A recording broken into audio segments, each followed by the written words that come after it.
प्रकरणात आणखी 2 महिला समोर आलेल्या आहेत, त्यांनी देखील पोलीस तक्रार केल्याची माहिती आहे। एकूणच या सगळ्या प्रकरणात आणखी मंत्री गोवले असा आरोप देखील काल वडेट्टीवार यांनी केला होता आणि उद्या सभागृहामध्ये सरकारला धारेवर धरून काही पुरावे ते पुरावे देखील सभागृहात मांडू अशी विरोधी पक्ष। बघा, हवेत बोलणं याला काही अर्थ नाही। खरात यांचं प्रकरण अत्यंत गंभीर आहे।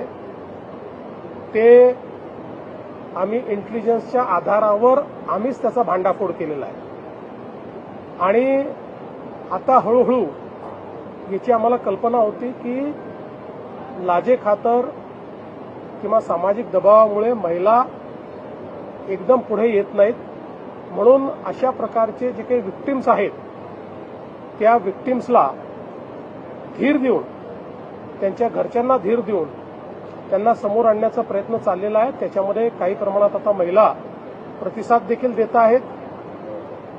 या संपूर्ण प्रकरणाची अत्यंत वरिष्ठ स्तरावर मॉनिटरिंग होते आहे। स्वतः डीजींना मी सांगितलेलं आहे की त्यांनी याचं मॉनिटरिंग करायचं आहे। याच्यामध्ये एसआयटी तयार केलेली आहे। नाशिक सीपी आणि एसआयटी मिळून या ठिकाणी हे काम पूर्ण करत आहेत आणि मला असं वाटतं की या संदर्भात कुठल्याही परिस्थितीत कोणालाही स्पेअर केलं जाणार नाही। आता याला राजकीय रंग देण्याचा काही प्रयत्न चाललेला आहे।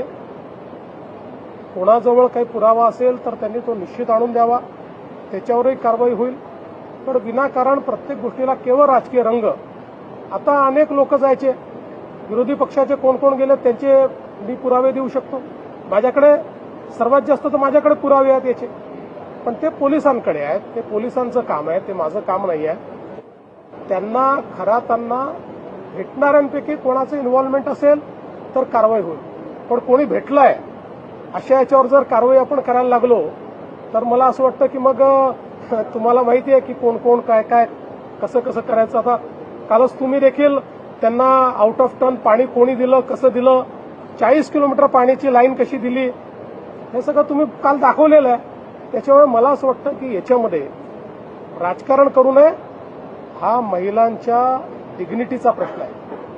अशा प्रकारे आपल्या तथाकथित शक्तींचा उपयोग करून महिलांना भरीस पाडणं यापेक्षा वाईट गुन्हा असू शकत नाही। काही झालं तरी त्यांना त्याची शिक्षा ही भोगावीच लागेल। सरकार आणि पोलीस याकरता जे करावं लागेल ते करायला तयार आहे।